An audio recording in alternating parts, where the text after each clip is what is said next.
Hello and welcome to Sean White's Solar and Energy Storage Podcast.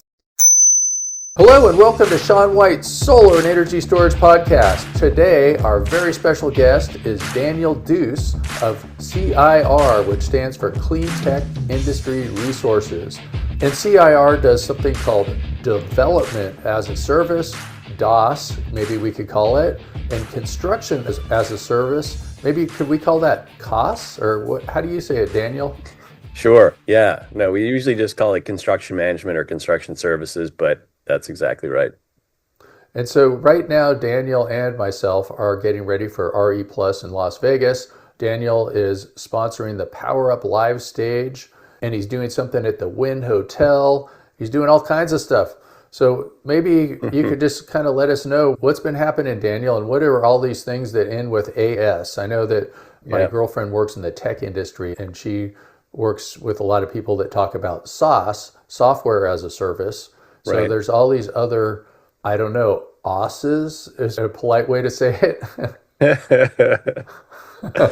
Yeah, that could go the wrong way. Yeah. Hey, wrong way depends on who you're talking to. True. Amazing. Yeah, we'd love to tell you about it. And it is highly tech enabled, so it's not a terrible correlation. So when we say development as a service, I guess for a little background, we spun out of what I had ranked as the largest global solar developer by third-party analysts. And there, I think they're headed to about 50 gigawatts of projects in construction operation. And what we built there was a That's turnkey. big. Yes, That's I was. massive. Yeah, Can you put that on my roof? probably not. 50 No, gigawatts? Yeah. they just broke ground on a single 30 gigawatt project site, which is five times Wow. the size of Paris. So that's the 30 scale of what's happening gigawatt. Wow. Or well, I wonder globally. what the biggest system in the world is right now. It's hard to tell because what do you call one system versus two? Right. If it's like Yeah, what's the bigger than park? Paris. Yeah, the 30 gigawatt project's certainly the largest in construction in the world right now. I believe Google's taking several gigawatts of that in terms of capacity. But this is the scale, of course, not happening in the United States, but in the world. And so there we helped build what was the traditional independent power producer, turnkey internal delivery of development, engineering, financial structuring, legal, all in a platform dedicated to executing its own projects, right? That's the typical developer dev EPC model. And what we decided to do was to take that entire platform and commoditize each of the unique activities necessary to advance a project from beginning, site selection, interconnection analysis, all the way through to flowing electrons, construction management, and everything in between. So by commoditization, we have scoped and priced each of those unique activities, and we provide them to the market to third parties. So we don't develop projects on our own balance sheet. We develop them on behalf of others. So that's the development as a service sort of moniker, if you would. And what it means is on the commoditization side is that we have fixed low prices that apply to those activities anywhere in the world. So we're the only platform that can tell you right now how much we would charge to do turnkey systems engineering or interconnection packages or construction management on a 1 megawatt rooftop in New Jersey or a gigawatt hour battery in Texas. And so that's the disruptive element is in that process, we eliminate 2 or 3 weeks of back and forth in bidding and estimation exercises. Our prices and costs also tend to be substantially lower because of that systematic approach and that standardization, that level of standardization. The industry, of course, has been talking about standardization for decades, and to a large degree, we've done it. We estimate we've commoditized about 95% of each of the development activities necessary to advance a project from beginning to flowing electrons. Wow. Okay. Yeah, I was just thinking too, you just mentioned like 30 gigawatt projects. I can't stop thinking about that, how big that is. I'm Yeah, trying to think of like, it's the size of the entire US utility industry annually almost. wow. And then like at what year did the United States have 30 gigawatts? It was not that long ago where that was as much as the In whole total country had. capacity, right? Yeah. Yeah, I'm just guessing here based on our market participation, but like maybe 2015-ish, Yeah. within a decade seems likely.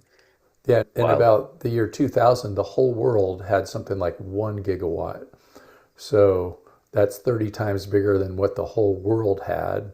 And then, Yeah. yeah, and so something like a decade ago, it was the whole country. That's just so big. It's such a large project. How does something Yeah. like that even happen? Is it like one developer doing the whole thing? Is it like one company owns the whole thing? Are there Yeah. all different companies owning different sections, or do they own it all together? Or, In this case, it's a single developer and a single prime EPC, essentially. Of course, a slew of subcontractors, I imagine, but huh, most projects at that scale have multiple off-takers. They may have a large off-taker, but usually multiple off-takers. They will certainly have multiple debt providers and banks in a club deal to help finance the project. So many parties involved, of course, many suppliers, multiple module inverter tracking suppliers, even at that scale. Mega scale projects are a unique, I would say, a unique specialization for us. We at CIR, we also do large portfolio C&I. We even do turnkey residential engineering, permitting, and construction management nationally. But mega scale projects are where we have more experience than any, at least US only based team because of the global experience, because of what's happening globally in that segment. We do often see many stakeholders involved at projects of that scale for sure. wow, that's incredible. Just to think Yeah. about that. What do you think it's going to be like, I don't know, 10 years from now? Are there going to be like 100 gigawatt projects, or there's going to be so much solar after that happens? Yeah, it has to go that direction, right? 50+% of our global grid has to come from solar and will come from solar in the next decades. So we will continue to see these projects scale. In the United States, we see many sort of gigawatt scale projects. We see a smaller handful of multi-gigawatt projects. And we certainly believe that the trend will continue to be for deployment of mega scale projects while where they're possible within the infrastructure of the grid. So, of course, we're spending a ton of time modeling the grid as if we are the grid operator or balancing authority to understand how these projects impact the grid or the system. Of course, we're seeing more and more projects also include essentially a microgrid or off grid or behind the meter element, even at the gigawatt scale. So, we're designing, engineering multiple projects across the United States that have a gigawatt plus of solar, but their interconnection may be capped at one or two, 300 megawatts. And so that's a that's a complex arrangement, but it's a result of having more load growth than we have grid access and grid capacity to serve. So that's an interesting trend. And then, of course, we're seeing the proliferation of distributed generation. We'll continue to see, which is, of course, a phenomenal way to offset grid upgrade requirements by offsetting load at the source. So a lot of C&I and residential projects in process, but the microgrid space and the repowering spaces are especially fascinating right now. Great. Yeah, I can remember seeing the world's largest solar project in 2010. It was in Sarnia, Ontario, over there in Canada. And I thought it was so big. And it was close to a tenth of a gigawatt. It was even smaller than a tenth of a gigawatt. It was 97 Yeah. megawatts DC, it was first solar modules, and it was 80 megawatts of inverters. And I was just thinking that was so huge. And then I went and I saw one in Dubai that had 800 megawatts of inverters. It was right next to another project that was even Mhm. larger. So it was like two separate projects right next to each other. And some people might Yeah. call it like a solar park when you have multiple projects next to Yeah. each other like that. And then they have what you call a PV to inverter ratio of, I think it could have been something like 1.4 to 1. I remember it was even Yeah. clipping when I was there. And so there was over a gigawatt of solar on that project. And hmm when you say like 30 gigawatts, when you're talking about a big project like that, do you say, is that inverters or PV modules? Yeah. Nameplate capacity, typically, I believe that's DC, although it may be AC. Usually you see project references in DC because it's a little bigger, right? And so you get Yeah. that Hmm. ratio. And interestingly, I believe if it was the first gigawatt scale operating asset in the world in Dubai, our head of estimation procurement was actually one of the two lead estimators on that project. So that's the space that our team comes from specifically. So yeah, Uh-huh. you nailed it Yeah, on the great. head. Yeah. Yeah, and I was thinking about Dubai. They use so much energy over there. It's so hot. And they air condition. I think they can air condition beaches and all kinds of crazy stuff like that. They have Yeah. indoor snow skiing when it's 120 degrees Fahrenheit outside. And I think I was trying to just do some napkin style calculations, and it was like not even enough energy to desalinate the water over there. Yeah, that makes sense. But it is fascinating to see one of the world's largest oil and gas producers going so heavily into renewables, renewable energy.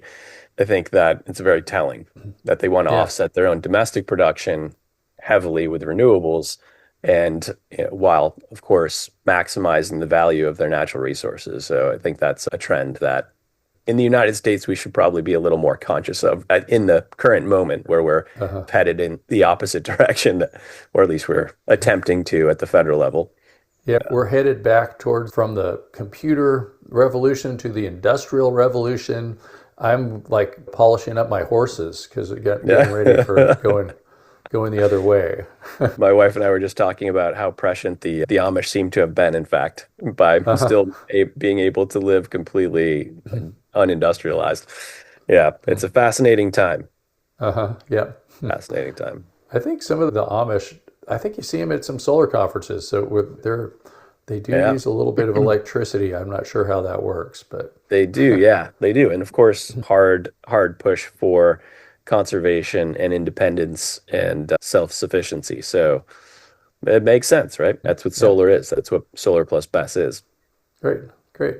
So you do all these things and you do things as a service, like development as a service and all that. So who are you looking for to do business with? Yeah, what's interesting about our platform is anyone who is a stakeholder in a renewable energy or energy project is a potential client of ours. So we help support governments in assessing opportunities and projects and applying for grants and getting funding.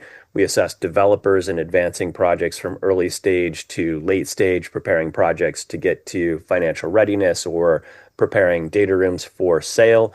We're reviewing data rooms for acquisition on the other side, on the buy side, helping folks assess and determine what exactly is missing in that data room. And what's amazing about our platform is we can actually immediately price any of those missing elements up front and fully assess the risk associated with that transaction.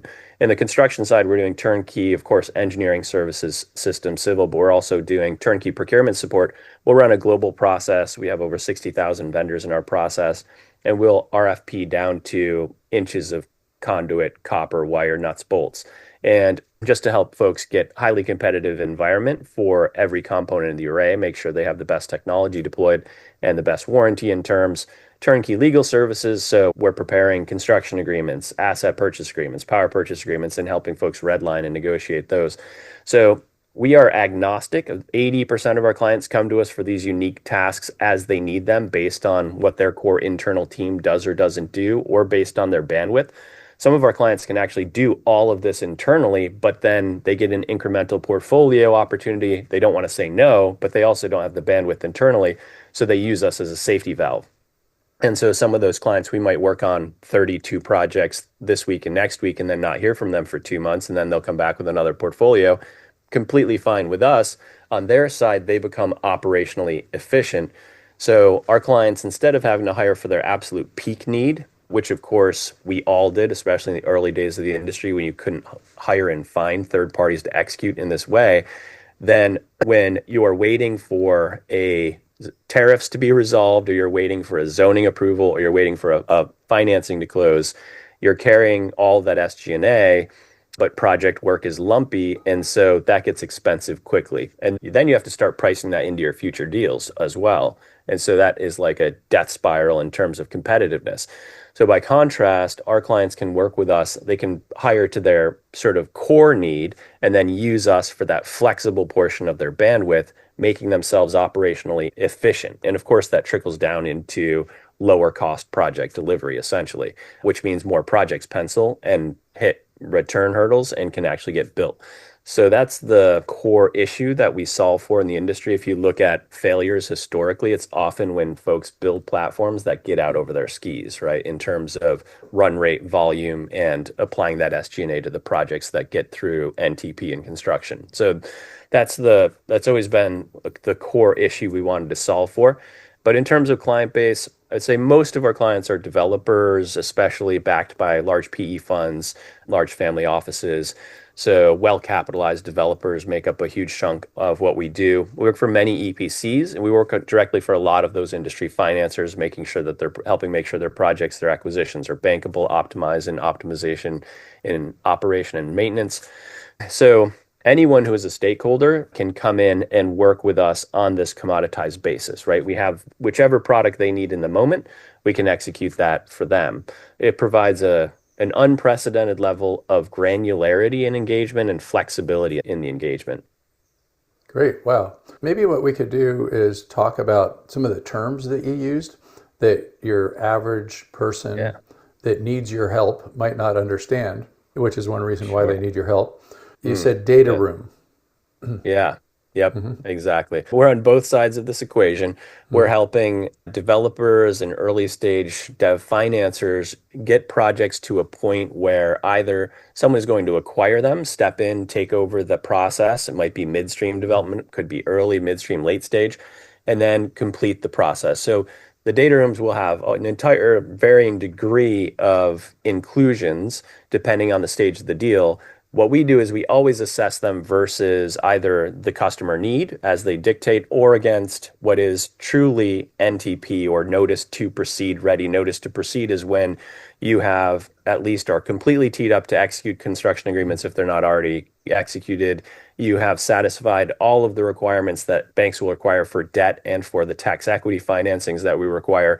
You'll have satisfied all the requirements for interconnection and those interconnection agreements. You'll have satisfied all the zoning requirements. And if they're early stage projects, we'll assess the projects against, for example, the zoning code or the interconnection process. If they're later stage, then we'll review those actual signed agreements so that everyone involved in the process knows what's missing to have a project that can break ground immediately. And then what we can do that no one else can do is we can immediately price any one of those missing elements. So if you're near an airport and you missed a glare study, no problem. It's $800. We can have it next week. If you're at 10% engineering, but your bank wants you at 30% with a detailed bill of quantities, and you're missing some of that EPC detailed estimation and quotes, then we can fill that engineering gap. It's 10 days and this is the price. We can fill that EPC gap. This is our process, and this is how long it takes to run it. And it's a game-changing level of de-risking those projects in the either purchase or sale process or the project finance process. And the data room sits at the middle of that. So we really help folks with data room integrity. Okay, and so a lot of the listeners here are people that are eager to learn and maybe aren't experts that have been in with decades of experience like yourself. So Yeah. a data room, I think we had somebody that we were talking about data rooms recently on the podcast too that was doing some kind of AI thing, but it's Mhm. not a room. Yeah. It's not a room with a bunch of Not a servers in it. physical room. Yes. No, Yeah. it is simply a digital folder that contains all of your core project information. Your land option or lease agreements should be in there. Your interconnection studies and agreements should be in there. Of course, any of the engineering work you've done should be in there in detail. Your energy modeling, of course, we spend a ton of time making sure that is accurate and realistic for the site specifically. And you can go down the list of elements necessary to advance the project through construction into operations and maintenance asset management. Yeah, fully digital. So is it like a more like a Dropbox folder or a Google Drive folder? And Could be. Yes, exactly. Or SharePoint is what we tend to use, but absolutely, yeah. so that would be more secure. You don't want your competitors getting in your data room, doing Yep, any kind of Watergate break-in or anything into that digital absolutely. room. Yep. And there are much more secure options too. Ignite is another that we've used regularly, and a slew of software tools and a lot of custom software tools too now at this point. They're easy to replicate. So there'll be some kind of special folder that's encrypted in a cloud, and then all the people working on the project will have different levels of access to the folder. Yeah, exactly. That's a Okay. very typical transaction structure. So I propose that we change the industry and call it a data folder. Yeah, that would be more accurate. Okay, because a lot of people that don't know what it is will just be like, I'm lost. And then some other things that you said that maybe we can define is SG&A. I think you Oh, said that a yeah. couple of times. Yes, exactly. So SG&A is your sort of fixed overhead. It doesn't fluctuate based on how much work you're getting done, how many projects you're getting completed. And so it's fixed versus flexible. When you look at project specific costs and cost allocation there, we are completing tasks based on these unique sites, based on the milestones that those projects reach, then those costs become very granular and flexible based on project status. And so if you have a project that gets delayed, then your costs also get delayed in line. You're not still carrying those fixed costs every month, which start to accrue to your overall project volume. And that's where things can get very dangerous if that volume and those fixed costs aren't aligned, or your projects simply get more expensive. And if your projects get more expensive, it means that they are harder to get financed. Essentially, your returns have to go up, or at least your capex and sign costs go up. So we're essentially helping folks stay as lean as mean as they can relative to the volume of what they're doing or the focus that they have. So a lot of our clients, we have over 135 clients, and we're adding a new one on average every other business day or so. And many of them might be 3, 4, 5x SunEdison folks who they raised 10, $20 million for to go out and to develop some sites. They might be coming from the finance side, but they need support on the legal, engineering, technical, construction sides. Or they might be coming from a hardcore construction focus, but they need help on the finance, legal, development sides. Or some teams, like I said, that we work with can do everything internally, but they want to take on additional projects and bandwidth. And so that's a common structure as well, where we help them take on those incremental projects without doubling the size of their team. So we'll try and turn one engineer into the impact of 5 to 10 engineers by having access to our team. So it's a question of acting as a multiplier to their internal activities or filling the gaps in scope that they don't do. If they don't have lawyers on staff, we have lawyers on staff. If they don't have developers on staff, we have a massive development team, right? So that's the gap filling and the bandwidth augmentation. That is really where we spend most of our time. So I just looked it up for SG&A, and it does look like it stands for Selling, General, and Administrative Expenses. And a lot of times it's the and is an N, like the letter N when they do it. And we're not talking about the Society of Gastroenterological Nurses Nope, and not that one. Associates. Not that one. They have Yes, like some sales different generals, costs and administrative expenses. costs. I wonder what the Gastroenterological Nurses Association, what their SG&A is. If they're Probably not low. waiting for somebody to come in with some bowel problems or something like that. But yeah, when a project drags out, I guess the expenses of just your everyday expenses start adding up. And that's another good reason why it's nice to have places where you can just get the project going instead of just talking about it and going through all kinds Yeah. of bureaucracy and stuff. And I guess Yeah. that would be another reason to have your company help out so things don't drag on. You get it done right the first time. Yeah, exactly. We've been through these processes on over $1 billion of projects. We know how to meet the Wall Street's needs, and we know how to accelerate the activity across these projects. We essentially built the tool that I always wanted for the past 15 years before we launched and never had in operating development EPC, IPP platforms. Look, for instance, when I built with our core team at Martifer, we built Martifer Solar USA, and we internalized all of this stuff. We built up a large engineering team and a large legal team. We built up large internal sales and operations and maintenance, onboarded master electricians on staff so that we could execute everything related to these projects. And as did SunEdison and all of those other early platforms. And to be fair to the industry at the time, you had to do that because you couldn't hire reliable third parties because no one had done this stuff, right? At Martifer, we executed the largest public schools projects in the country at the time, the first utility scale projects in Massachusetts, et cetera, et cetera, et cetera.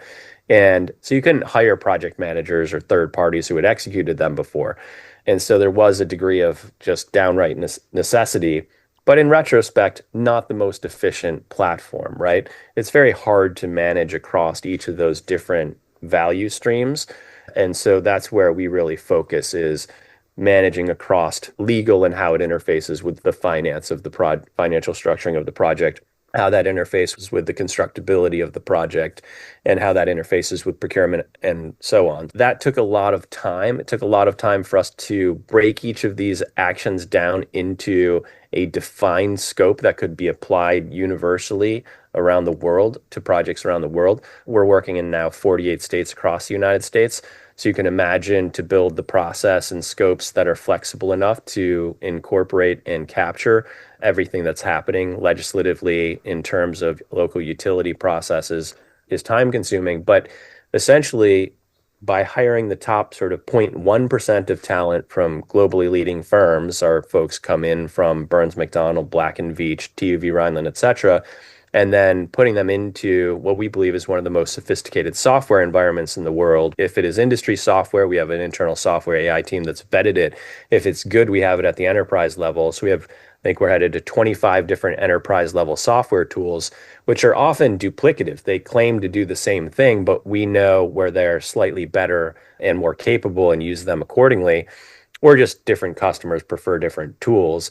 And so we're essentially a team of highly qualified operators across all of the best industry software, which is what provides for the acceleration, efficiency, and quality to be controlled so effectively by this team that we've assembled, which is now 125 folks across 4 offices. So we're highly software forward. We have multiple internal AI automation tools and software tools to help us accelerate early stage project development, diligence, as you mentioned, M&A and other construction management procurement activities. And that's where we really are differentiated, is because we can do all of those things, but we do them instead as a service to the marketplace. We interrupt you for a very important announcement. Shaun White's Solar and Energy Storage Podcast has been brought to you by Shaun White's Solar and Energy Storage Podcast. That's right, Shaun White is sponsoring his own podcast, and he wants to remind you to go check out some of his classes. You can go to SolarSean, that's solar, SEAN.com, and then click on the links to check out his classes. You can check out his HeatSpring classes, and you can also hire him to teach classes for you, like at your company, something like that. Now back to the show. Great. Like when you say all these different types of software, so I imagine it would be things like PVSys, Helioscope, and then I guess if you're doing a 30 gigawatt, so we're talking like $30 billion job, something like that. If you're doing something like that, I imagine they probably run both types of software. Yes, it's often duplicative. So we went from SolarGraph, PV Roof, PV Case to Aspen modeling, PSSE CAD modeling, ETAP, SimCap. We operate everything internally. We even have enterprise level access to ZoomInfo so that we can help support things like identifying landowners' contact information. We support our clients with their business development teams, rapidly pulling contacts in their target geographies or what have you, and also pulling contacts for our hyper-localized procurement process. So, for example, on procurement, we may have 60,000 vendors in our contact database, but if we want to de-scope operations and maintenance, we need to find landscapers in XYZ town, Ohio, rural Ohio, right? So our team is very adept at identifying all of those partners, getting them into our procurement process, along with all the national providers to see who's really the best racehorse for that scope. So all of that is highly software dependent, all the way from the contact origination within ZoomInfo, API integrated throughout the process, including out into operating Procore on the construction management procurement automation side. Just automating as much as possible every step of the way within the software environment is utterly critical. It makes our 125 person human team feel like 1,000 folks in terms of the volume of tasks that they're getting done, right? Thousands and thousands of unique tasks a year. It's absolutely critical. We could not have existed even 3 to 5 years ago without these AI tools and software tools, or the software tools that did exist were clunky, not so good sometimes, and now they're quite good. And so we are quite a function of time and place in terms of having been able to commoditize all these very complex activities. So do you have it set up too? Like, just for instance, there's a lot of information that's entered multiple times if you're doing PVCist and helioscope. Is there a way to make it so you just enter a piece of information once and it goes into both software? Absolutely. This is where our internal AI automation team comes in, is they make sure that these software platforms are speaking to each other in as granular a way as possible. We also use Monday.com as our task management process. And so all of that core data, how many times have you gotten engaged in a project and the system size is different across, there's one in the PPA, there's a different one slightly in the interconnection agreement, the EPC contract references a third system size, right? Like, just as simple as how many panels are being installed, we are constantly seeing that in those data rooms be completely inconsistent. So you can imagine that just flows throughout many other inconsistencies because of the complexity and the time involved in some of these projects takes years. So of course things change. Module capacity sizes, efficiencies have changed. And so you're updating those, and it doesn't always trickle out through all of the work done for the project. So we're often helping folks scrub that up at these key milestones, but certainly controlling the data that is entered across the projects. And this is one of the pieces, Sean, where you really still need the human in the mix, right? We have project managers, we have dedicated schedulers, right? Just to make sure, because they require constant updates and oversight. We have CRM managers and we have data integrity specialists. That's all they do is work for in an automated system, and also with elbow grease to make sure that data across all these platforms, all these projects, and all this information is consistent and accurate. Garbage in, garbage out is still the name of the game in software. So that's where the data integrity pieces, to your point, it's one of the most important elements of ensuring projects are truly ready for execution.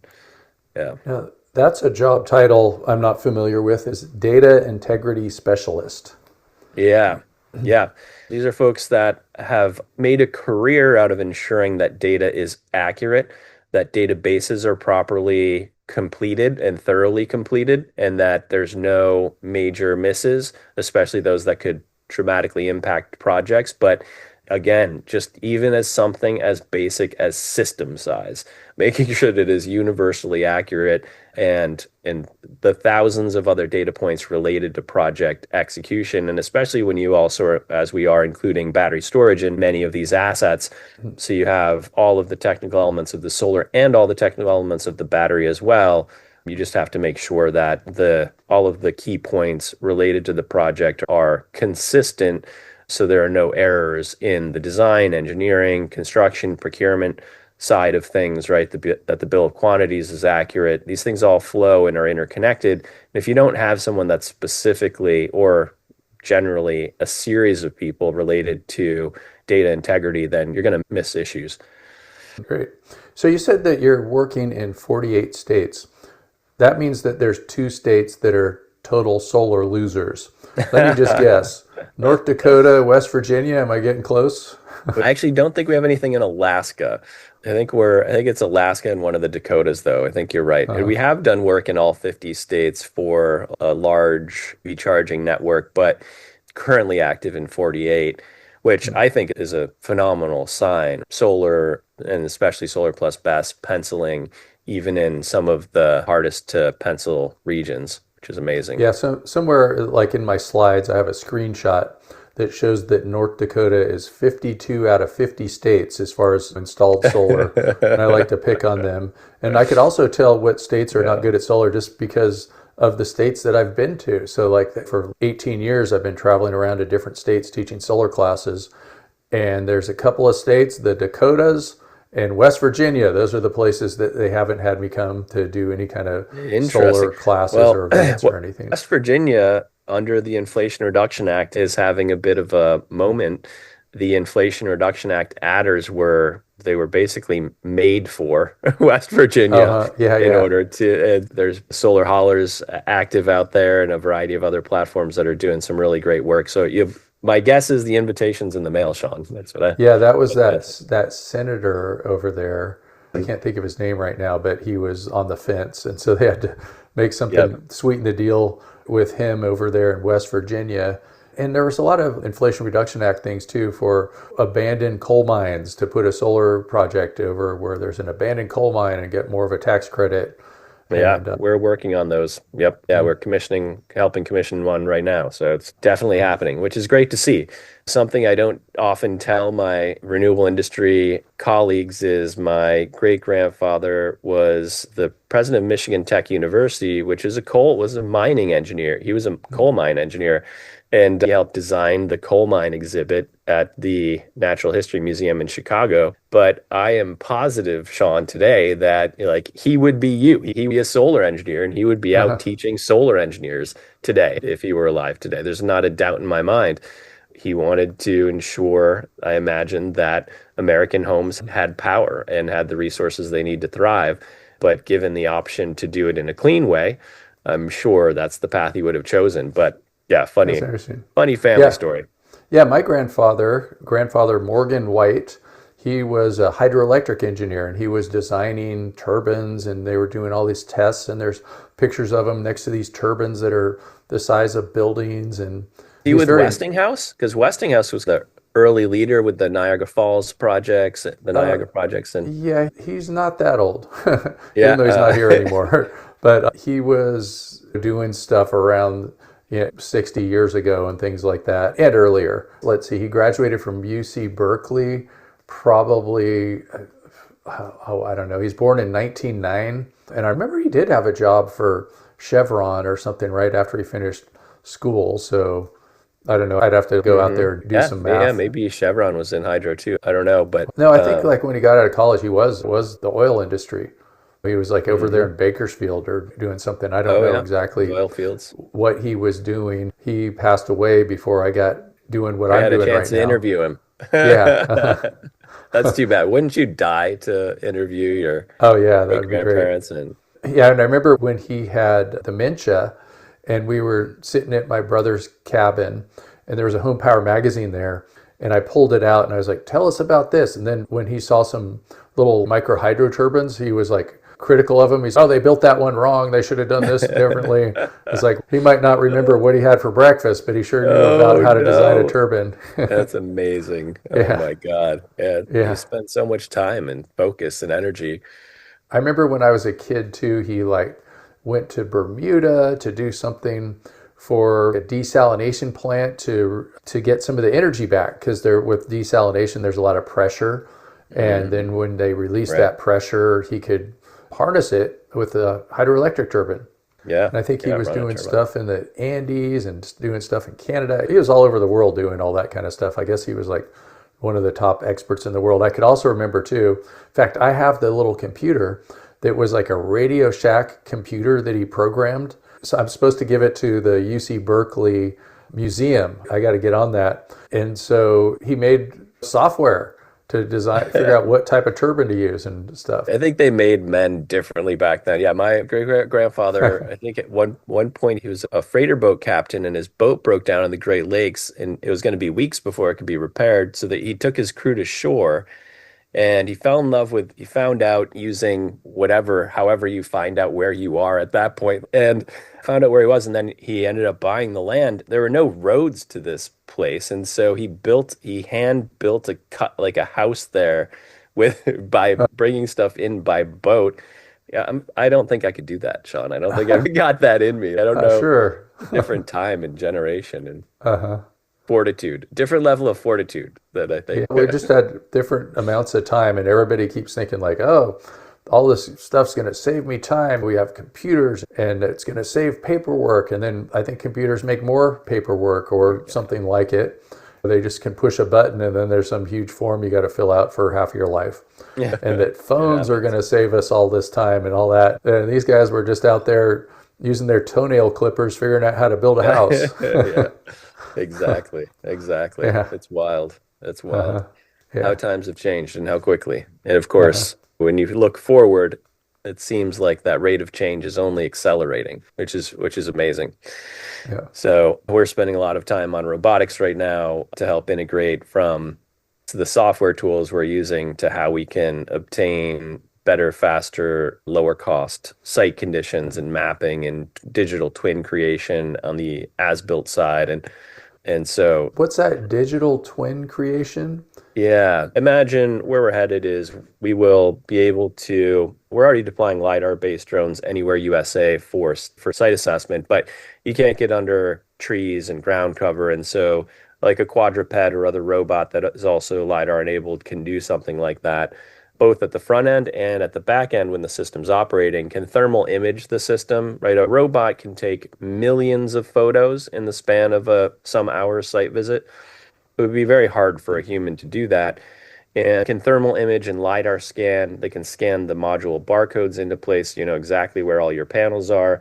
And then it can create a digital twin that we can bring into our CAD operating environment so that we can create extraordinarily accurate as-built engineering very quickly. In fact, mostly through software and robotics, refined by an electrical engineer in that environment. That's certainly not far off in the future, Wow. right? Like that's Okay. A pretty much here. digital twin. That could be a whole podcast right there, I think. Yeah. So you want to know exactly where your inverters are, exactly where your modules are, specifically for warranty issues, etc. You want to have a very clear snapshot, and then you want to redo that scan and that analysis frequently so that you can determine, are there wires hanging? Is there anything getting pulled Hmm. on that shouldn't be, right? Is there a hot spot that's emerging? Has it breached some level that it should require replacement because you want to avoid a potential fire or downtime? And those types of digital twin creation scans and O&M are going to be a huge part of the future as more and more panels are deployed, and the performance of those panels is more and more critical to baseload power combined with BESS, and of course, just a simple project economics. So that's exciting to be able to automate a lot of that and to do it with existing technology today. I suppose the digital twin could probably get you in trouble too. Like the attorneys could come out and go, you are supposed to fasten your PV wire underneath the modules every 24 inches, and you went 24.1 on this gigawatt here, so that voids your whole warranty for the whole system. Yeah, you have to make sure that their system is built to specification. Absolutely. Uh, Yeah, yep.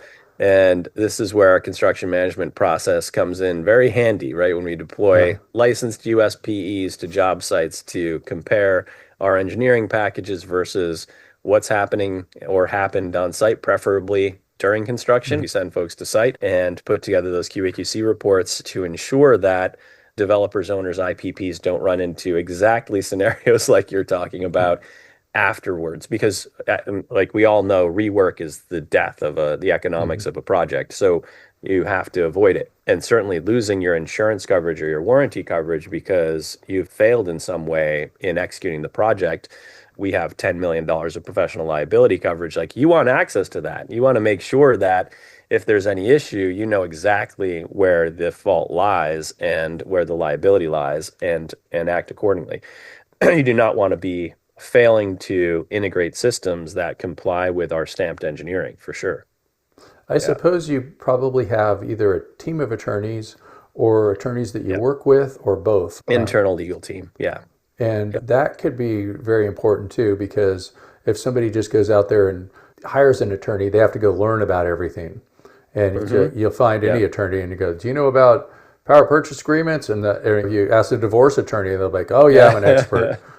So my co-founder is a master's law UT Austin Energy Policy Center, longtime energy attorney with multiple attorneys on staff that are policy specialists, contract law specialists, energy specialists, etc. And I often say that our engineering is much better quality than even the largest US engineering only shops. And I won't name any names, but we've gotten their drawings coming into our process at 10s and 30s that we often take over, or that we're acting as owner's engineer just to provide comments on. And when I say better, because a couple things. First of all, our 10% sets look like they're 30s, our 30s look like they're 60s, and our 60s are almost IFC ready. They're only missing aux cable, communication cable, design, and arc flash studies. Everything else is there. And we do that very intentionally to de-risk the process sooner, to get more information into the project technical process sooner, and to provide more opportunities for optimization.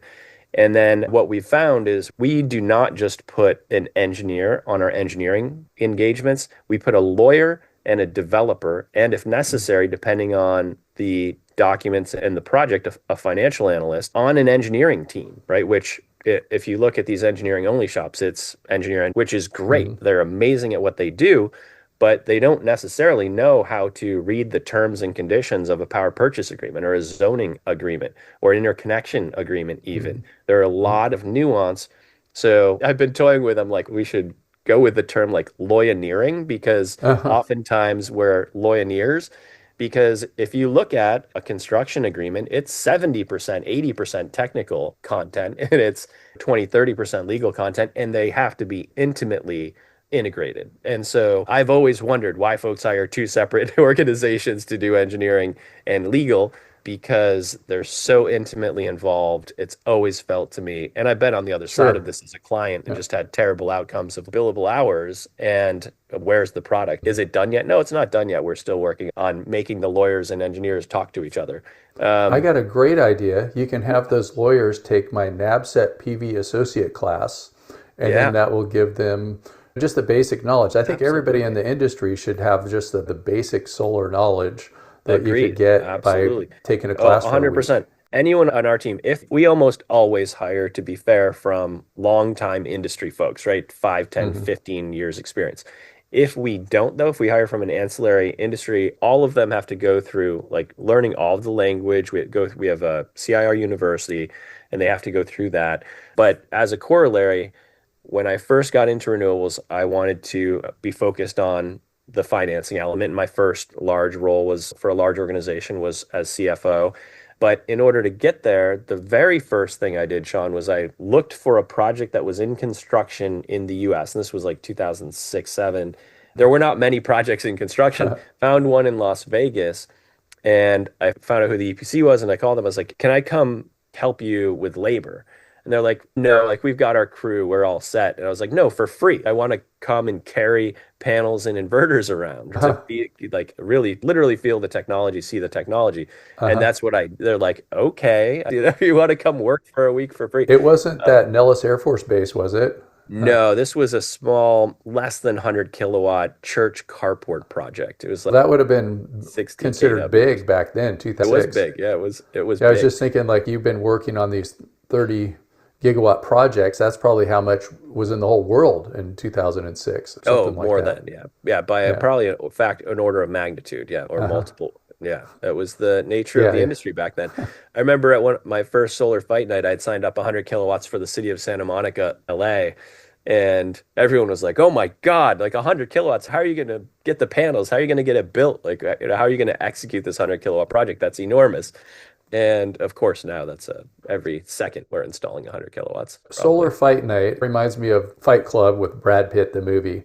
And what happens in Yeah. Fight Club stays in Fight Club. Can you talk Yep. about Solar Fight Night? Yes, no, absolutely. So for the first decade, Solar Fight Night was 100% word of mouth, invitation only. And it was a lot of the founders and CEOs of those early companies. And originally, it was about trying to figure out how to get any project done. My first 2 years in solar, I made $0, right?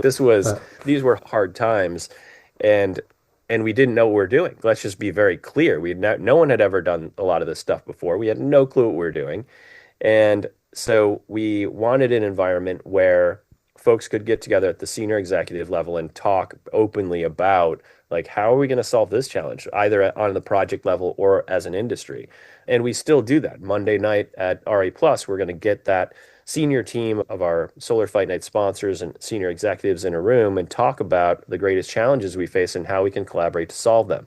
So that still happens, but we've also opened up large scale event, which is now the largest renewable nonprofit fundraising event in the world that we know of. I expect we'll have 2,500 to 3,000 people come to our event in Vegas.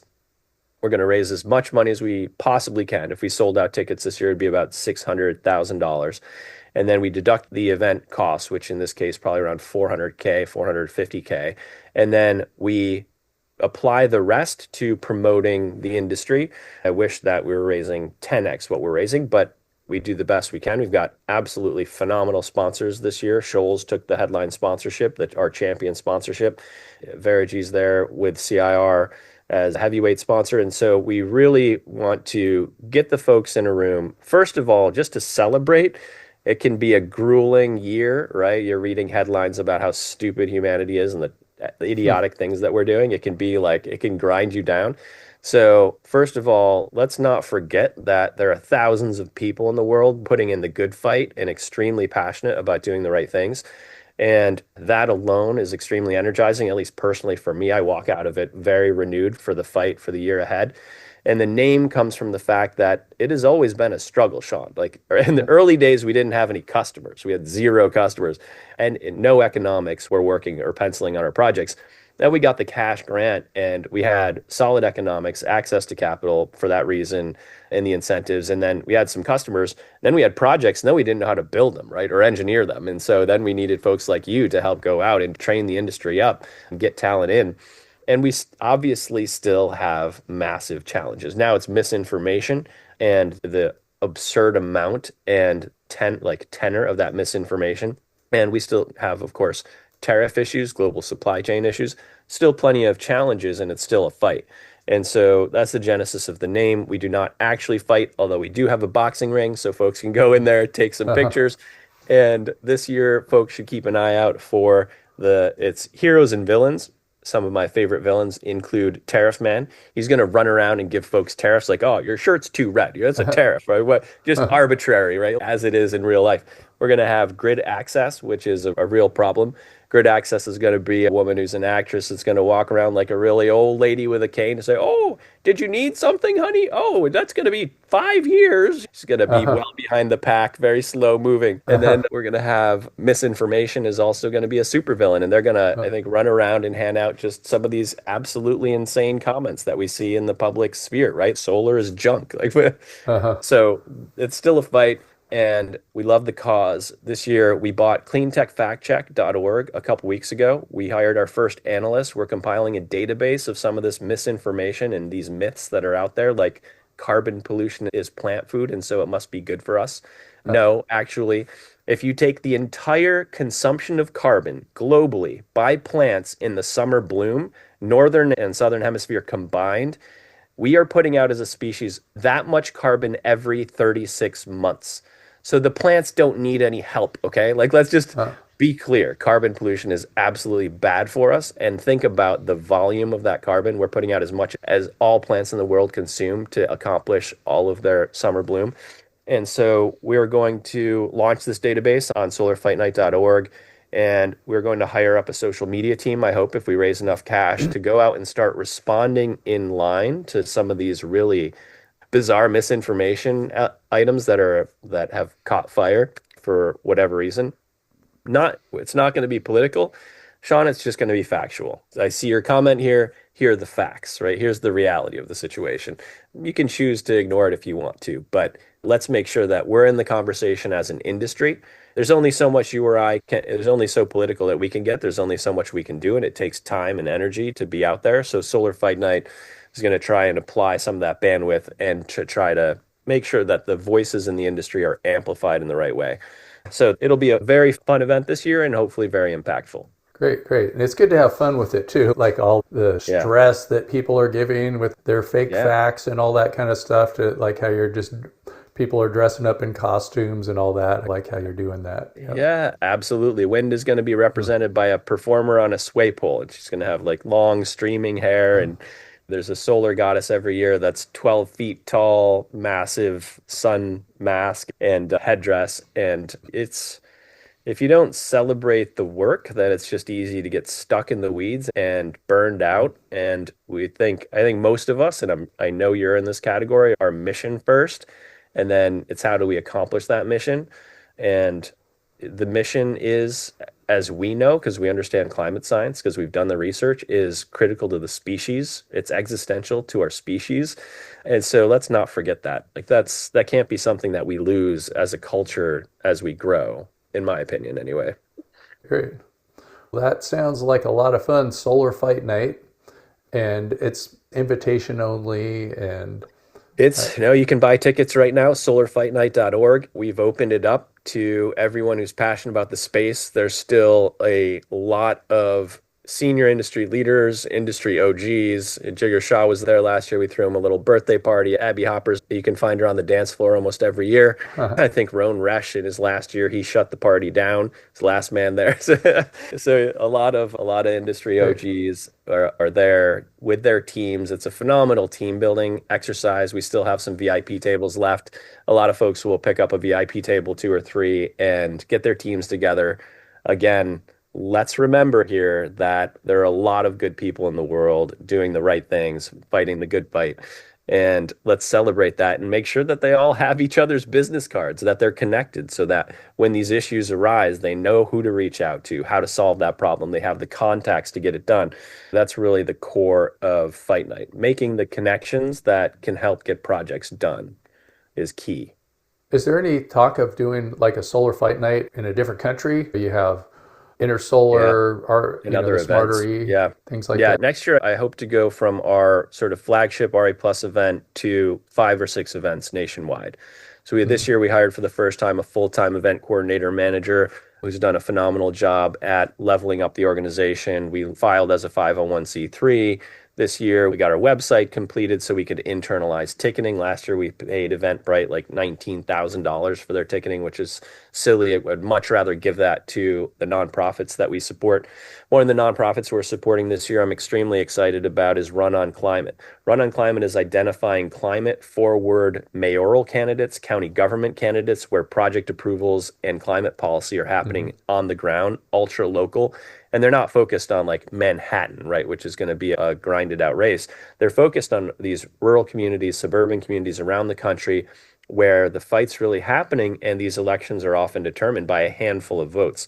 So they have call centers. They're getting these folks set up to have the access to draft legislation that they can enact, FAQs so that they can advance climate legislation locally. They're making sure that they have a national network of other community leaders who have done this work or are doing this work so that they have the resources to be successful as local community leaders. So Run on Climate, Executive Director Jack Hansen, just absolutely phenomenal organization. They're going to be there at Fight Night, and we're raising for them. As you can tell, it's like, take my money. Like, how much money can we give them as an industry? Oil and gas outspent us by orders of magnitude, right? I think some estimates are publicly available over $435 million. Some estimates over $1 billion that oil and gas put into the 2024 election, right? By contrast, renewables maybe 23 to 35 million is the range I've seen. That's not good. Of course, we have a lot more to promote what we do other than just raw cash, hard cash. But unfortunately, we live in an environment where influencers at the highest level are taking money to spew garbage, misinformation, and lies. And when I say the highest level, Joe Rogan, the largest podcaster in the world, has pulled up a graph that he's pulled out of a study to try to show that climate change is a hoax. Okay. Now, he has a smart team. He's a smart guy. It's completely that study, if you read the rest of the study around the graph, says that we're in an unprecedented period of global heating that exceeds even when the asteroid hit the world and eliminated all of the dinosaurs on the planet, myriad other species. I think it was something like 10 degrees C in 10,000 years or 50,000 years. Our heating today is outpacing what happened then. And so the report is red flashing lights. But instead, he pulls this graph out, misrepresents it, because it shows at the end that we're in a global cooling cycle. Of course, right at the end of the global cooling cycle is this dramatic spike that we're actually in modern time. But he doesn't get to that point, right? If Joe Rogan isn't taking checks from oil and gas industry, I would be shocked. If anyone could come up with and show me the proof that he's taking cash from oil and gas, I will write them a check for $25,000, like reward bounty, because it's absurd. This should be disclosed. He's putting himself out there as a trusted personality, and he's spewing false information, misinformation, or if you grow up in my hometown, it's called lies. We would call this lies and lying. And in my hometown in rural Massachusetts, this happens, and you don't really interact with those people that lie very much, right? Like they get pushed out into the side because Hmm. you can't trust them. And I don't know how in our environment today with the internet, that's not still how things happen as a society and how we put folks that lie on pedestals. But so misinformation at the highest levels is happening at an unprecedented degree, and we have to combat it. And I think, unfortunately, to a large degree, it has to be with cash. And so we need to really support the nonprofits that are doing this work, getting the stories out, because I think it's existential Yeah. for the industry and the species. Yeah, I think there's like some kind of human nature need or something for people to come up with conspiracy theories. Like you were saying, like Joe Rogan looking for that graph. And they're like, yeah, doesn't he do that for aliens and all that kind of stuff too? Yeah, the aliens have been here. And just Clickbait. throughout history, there's been all kinds of crazy things that people have believed in that are just completely Yeah. insane, including Zeus, or maybe Zeus was real. I'm not sure. No. Yeah, Right, exactly. but The hero, there's all the these hero with a gods thousand faces. sitting on top of Olympus, fighting it out. Yeah. But I would highly recommend a book that is based on MIT put together what they call the World 3 model. In the 1970s, this model predicted that due to primarily increasing population and GDP growth, we would hit a point at which it was unsustainable, right? We would not be able to continue growing our global GDP. There's a resources cap. Initially, they estimated that was going to be because of oil and gas, access to oil and gas, that we were going to run out of economically affordable oil and gas. They refreshed the model, I want to say 5, 6, 7 years ago, and the new limitation was climate change and using our atmosphere as a sewer. And that was going to be the cap on human growth and GDP growth globally. They also, Sean, predicted in the 1970s that the world would start turning to authoritarian leaders that told them what they wanted to hear, which are lies instead of facts. If you're worried about climate change, which is happening, one way not to be worried about climate change is to listen to someone who tells you it's not happening. Like this, mhm. it's very basic, like you said, human nature. I don't have to be worried. I don't have to do anything about it. I don't have to change what I've been doing. I don't have to change in my car for an EV. Like I can keep driving my car. It's not going to impact me. It's not happening. Like head in the sand. It's just easier, psychologically, materially easier than thinking about how much work there is to be done and how overwhelming that can be. And just absolutely phenomenal. The MIT World 3 model it's definitely something I think the industry should be well aware of and look into. Yep, yep. It's called Limits to Growth is the book. And then I guess too, you could just say the GDP, gross domestic product, goes up as you print more money. So we just keep printing more and more money, and Yeah, uh, and this is why what's happening with the Federal Reserve and the fight over control of the Federal Reserve right now is so scary. yep, Because if you're able to print more money as a president, then you can juice the economy when it's convenient for you at the expense of the actual underlying health of the economy. And yep, that is very frightening. So we'll see where that goes, but it's certainly, if nothing else, it's exciting times. yeah, great, good. It's been exciting talking to you, Daniel Deuce, and for talking about Fight Night and everything that you're doing that's so important, and making it so that people can streamline making their projects work out better with your company. Maybe what you could do too is just one last time tell us what your company does, how it started, and how people can find you and use your company with your all your different services and make their lives easier. And in the meantime, just save the planet while they're doing that because you're helping them. Yes, exactly. Everything we do is about getting more projects done faster, right? At higher value. And continuing to push the limits on the quality of those assets so that we can attract more and more capital into the space from the largest institutional investors. And so would love to for folks to find us. If you want to see the world's first commoditized project as a development product store, it's right on cleantechir.com. There's a products page there. And if you go there, you can rapidly scroll through the vast majority of our products. You can sort those by system size, everything from kilowatts to 2.5 gigawatts single site. And you can sort them by activities, whether it's legal support that folks need, or development support, or engineering support. All of those are immediately available with immediate scoping and pricing for the first time ever, which of course dramatically accelerates the entire process. So would love for folks to find us there, as well as solarfightnight.org. Hope to see a lot of our industry friends in Vegas and to catch up and talk about what's happening and how we can do something about it and take further action together. I think that's critical for all of us. And of course, find me on LinkedIn there pretty much every day, trying to keep track with everyone else of what's happening, why, and where we're headed. So thank you, Sean, for all the training as getting the best industry talent into the space and ramped up, and upskilling them within the space has always been one of our primary gating elements to our performance as an industry. So thank you. Encourage everyone to find you and to make sure that they're using you to upskill their team. So thank you for that just consistent, relentless effort over the years.